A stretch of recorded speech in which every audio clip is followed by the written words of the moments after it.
এই লোকটি যখন নামাজ পড়ার জন্য বাড়ি থেকে বের হয় তখন দেখা যায় কিছু লোক তার উপরে কাদা ছুঁড়ে মারতে থাকে, আর তারা বলতে থাকে দেখা যাক তুমি কিভাবে নামাজ পড়তে যাও, এই কথা বলতে থাকে আর কাদা ছুঁড়ে মারতে থাকে। এরপরে তারা চলে যায়। তখন ওই লোকটি বলে, এ আল্লাহ, এরা কেমন মানুষ, বলে যতই বাধা আসুক না কেন আমি নামাজ ছাড়বো না, বলে আমি কাপড় চেঞ্জ করে আসি। এদিকে তারা বলে হয়তো সে কাপড় চেঞ্জ করতে গেছে, বলে দেখি সে কিভাবে নামাজ পড়তে যায়।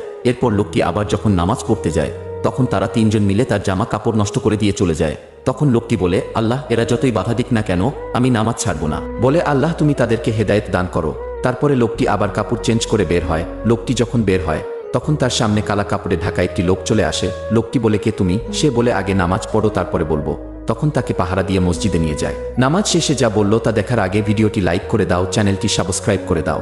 লাস্টে সে বলে, আমি শয়তান, বলে 2বার তোমাকে বাধা দিয়েছে, তাই তুমি সহ তোমার পরিবারের সবার গুনাহ মাফ হয়ে গেছে।